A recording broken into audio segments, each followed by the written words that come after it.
बहुत सारी महिलाओं के ये मन में सवाल चलते रहते हैं फ्रेंड्स कि प्रेगनेंसी मैं ट्राई कर रही हूँ गर्भधारण करने के लिए, लेकिन पीरियड मिस होने से पहले कुछ ऐसे सिम्टम्स नज़र आ जाएँ जिससे कि मैं देख के और ये अंदाज़ा लगा लूँ कि पीरियड मिस अभी नहीं हुए हैं कि मैं प्रेग्नेंट हो चुकी हूँ कि नहीं हो चुकी हूँ।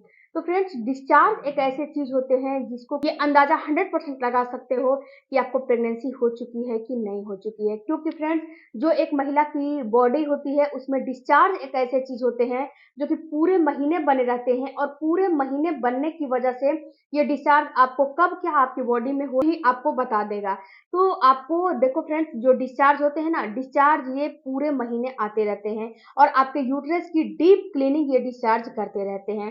तो जब आपके यूट्रस की ये डिस्चार्ज डीप क्लीनिंग करते रहते हैं तो बहुत ज़्यादा आपको परेशान नहीं होना है, बस आपको ये देखना है कि आपका डिस्चार्ज कब कैसा आ रहा है। तो देखो डियर, जब आपका पीरियड आने वाला रहता है तो उस समय डिस्चार्ज का लेवल कुछ अलग रहता है। ओवुलेशन होने वाले रहते हैं तो उस समय कुछ डिस्चार्ज का लेवल अलग होता है। जब प्रेगनेंसी हो जाती है तो उस समय कुछ डिस्चार्ज का लेवल अलग रहता है और कुछ डिस्चार्ज ऐसे होते हैं जो कि बिल्कुल ही एबनॉर्मल होते हैं।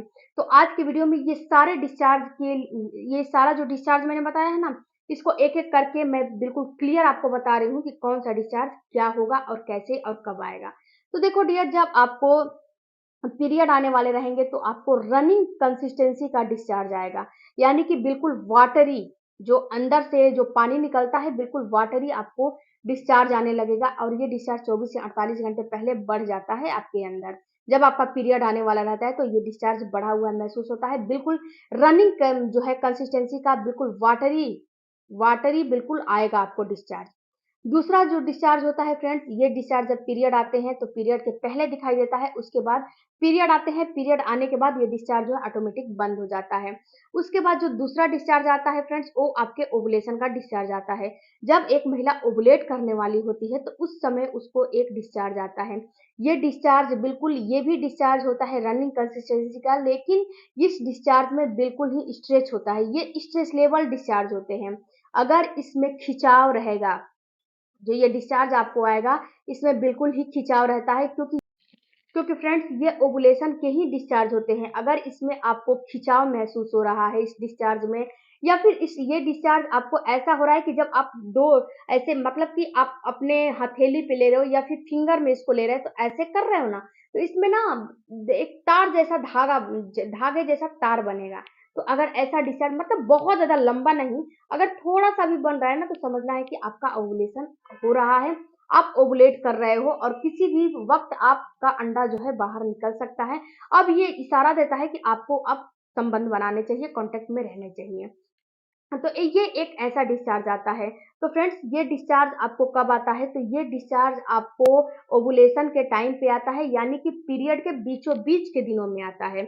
अगर आपका पीरियड का साइकिल 28 दिन और 30 दिन की है, तो ये डिस्चार्ज 14वें दिन, यानी कि 12वें 13वें दिन से शुरू हो जाएगा और आपको 15वें दिन तो एटलीस्ट आएगा ही आएगा, क्योंकि 15वें दिन तक आपका ओवुलेशन हो जाएगा, आप एक महिला जो है ओवुलेट कर जाएगी। तो 15वें दिन तक ये डिस्चार्ज आपका चलता है। इसके बाद फ्रेंड्स ये डिस्चार्ज आता है, उसके बाद ये डिस्चार्ज जो है कि बढ़ भी जाता है। बहुत ज़्यादा ये डिस्चार्ज ऐसा आने लगता है। उसके बाद थोड़ा-सा ये डिस्चार्ज बंद हो जाता है, रुक जाता है। जब आपका प्रेगनेंसी हो जाती है, तो फिर आपका डिस्चार्ज बढ़ जाता है। इम्प्लांटेशन के समय आपका डिस्चार्ज बढ़ा हुआ महसूस होता है। उस समय आपका डिस्चार्ज बहुत ज़्यादा आने लगता है। ये डिस्चार्ज कैसा होता है? तो फ्रेंड्स ये डिस्चार्ज बिल्कुल क्रीमी टेक्सचर का होता है और जब आपके पैंटी वगैरह पे लग जाता है तो बिल्कुल चिपक सा जाता है। जब उसको हाथ से ऐसे पानी से ऐसे डालोगे ना, तो सोचोगे कि ये क्लीन हो जाएगा, तो क्लीन नहीं होगा। जब तक उसको हाथ से क्लीन नहीं करोगे तब तक वो क्लीन बिल्कुल भी नहीं होने वाला है। तो आपको ये डिस्चार्ज क्रीमी टेक्सचर का होगा, स्टिकी रहेगा बिल्कुल, या फिर आपको व्हाइटनेस भी हो सकता है, लेकिन बहुत ज़्यादा व्हाइटनेस और बहुत ज़्यादा येलोइश नहीं होता है। ये क्रीमी टेक्सचर का होता है, बिल्कुल क्रीम के जैसा ये डिस्चार्ज जो है डिस्चार्ज हो रहा है और बहुत ज़्यादा आते हैं, थोड़ा बहुत नहीं आते, बहुत ज़्यादा आते हैं। तो ये डिस्चार्ज का टेक्सचर ऐसा होता है और बहुत ज़्यादा डिस्चार्ज आपके अंदर ऐसे आ रहा है, तो आप बिल्कुल भी 100% श्योर हो जाओ कि कहीं न कहीं आपको गर्भधारण हो चुका है। जब आपको प्रेगनेंसी हो जाती है तो ऐसा डिस्चार्ज आपको आने लगेगा। अब ये आएगा कब?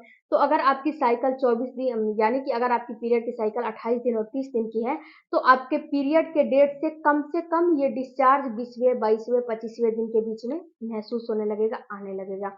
अगर आपको गर्भधारण हो जाता है तो ये डिस्चार्ज ऐसा महसूस होने लगेगा। अब बात करते हैं फ्रेंड्स कि जो एबनॉर्मल डिस्चार्ज होते हैं, वो कैसे होते हैं? तो देखो डियर, जो एबनॉर्मल डिस्चार्ज होते हैं, ये डिस्चार्ज इन्फेक्शन के होते हैं। जो प्रेगनेंसी होती है उसमें डिस्चार्ज की जो फ्रीक्वेंसी होती है वो बढ़ी हुई महसूस होती है। तो जब डिस्चार्ज की फ्रीक्वेंसी बढ़ी हुई महसूस होती है तो ये क्यों होता है? तो ये डियर इसीलिए होता है कि कहीं आपके जो वजाइना है उसके अंदर इन्फेक्शन प्रवेश ना कर पाए। आपकी जो बच्चेदानी है उसके अंदर जो है बैक्टीरिया प्रवेश करके आपके शिशु को जो है उसको मार ना दे, आपको इन्फेक्शन ना कर दे, इसलिए डिस्चार्ज जो है बढ़ जाते हैं। और डिस्चार्ज का बढ़ना बहुत अच्छी चीज़ होती है। अगर आपके अंदर डिस्चार्ज बढ़ा हुआ है तो ये अच्छी चीज़ें होती है, इससे आपको परेशान नहीं होना है। आप एक पैंटी की जगह 2 पैंटी भी चेंज कर दो, लेकिन इन्फेक्शन नहीं होने देना है। और फ्रेंड्स, जो एबनॉर्मल डिस्चार्ज होते हैं ये डिस्चार्ज बहुत ही खतरनाक होते हैं। अगर आपको डिस्चार्ज आ रहे हैं वो भी एबनॉर्मल है डिस्चार्ज, तो ये डिस्चार्ज फटे दूध जैसा, ग्रे जैसा, इसके बाद बहुत ज़्यादा येलोइश, बहुत ज़्यादा रेड या फिर ब्लीडिंग या फिर फटा दूध जैसा, ऐसा दही जैसा ऐसा डिस्चार्ज आने लगेगा। और उसमें स्मेल बहुत ही तगड़ी होती है। जो डिस्चार्ज ये आता है एबनॉर्मल वाला, उसमें स्मेल बहुत ज़्यादा होती है, बहुत तगड़ी होती है। गर्भधारण करने की तैयारी कर रहे हो तो ऐसा डिस्चार्ज आ रहा है, या फिर आप गर्भधारण कर चुकी हैं तो ऐसा डिस्चार्ज आ रहा है, तो दोनों कंडीशन में ऐसा डिस्चार्ज बिल्कुल भी खतरनाक होता है। ऐसे डिस्चार्ज में आपको बिल्कुल भी घर पे रहना नहीं है अगर प्रेगनेंसी हो चुकी है तो। तो ये डिस्चार्ज फ्रेंड्स, ऐसे डिस्चार्ज आते हैं, बदबू देते हैं और आपके प्राइवेट पार्ट में बिल्कुल ही वहाँ पे चकत्ते-चकत्ते लाल आपको कहीं न कहीं पीआईडी हो गया है, यूटीआई हो गया है, इन्फेक्शन हो गया है। ये सारा चीज़ से ये जो है ऐसा डिस्चार्ज आ रहा है। दूसरा बात फ्रेंड्स कि ऐसा डिस्चार्ज जो एब्नॉर्मल डिस्चार्ज होता है, ये क्यों होता है? तो देखो डियर, ये डिस्चार्ज इसीलिए होता है कि आपने कहीं न कहीं कोई न कोई गलतियाँ किया है। अगर आपने संबंध बनाया है, उस समय कोई गलती की है, संबंध बनाने के बाद आधे 1 घंटे के बाद आपने हाइजीन मेंटेन नहीं किया है। अगर आपको यूटीआई यानी कि यूरिन इन्फेक्शन हुआ है, तो आपने जब यूरिन पास करने जा रहे हो, उस समय अपने प्राइवेट पार्ट को क्लीन नहीं करते हो। उससे भी आपको इन्फेक्शन हो जाते हैं, या फिर आपको इन्फेक्शन अनहाइजीनिक तरीके से आप जो है, जैसे कि आप पैंटी वगैरह पहन रहे हो, अगर अच्छी क्वालिटी का, अच्छी फैब्रिक का नहीं होता है, इससे भी आपका जो है इन्फेक्शन होने का चांस बढ़ जाता है। तो कॉटन का और अच्छी फैब्रिक और अच्छी क्वालिटी का, थोड़ा महँगा ही हो लेकिन कम से कम इन्फेक्शन तो नहीं होगा। जब इन्फेक्शन हो जाएगा तो सस्ता पैंटी पहनोगे, इन्फेक्शन हो जाएगा तो उससे क्या फ़ायदा होगा? आपको ही तकलीफ होगा, डॉक्टर के चक्कर लगाने पड़ेंगे, इधर-उधर करने पड़ेंगे। तो अच्छी क्वालिटी का पहने, अपने हाइजीन को मेंटेन करें, अपने खान-पान में दही वगैरह का, सैलेड वगैरह का या फिर खट्टे चीज़ों का इस्तेमाल करें, इन्फेक्शन नहीं होगा। उसके साथ-साथ इन्फेक्शन आपको हो गया तो अजवाइन के पानी का इस्तेमाल करें, नीम के पत्ती के पानी का इस्तेमाल करें। इसके ऊपर मैंने डिटेल में वीडियो बनाए हैं, उस वीडियो को देखिएगा।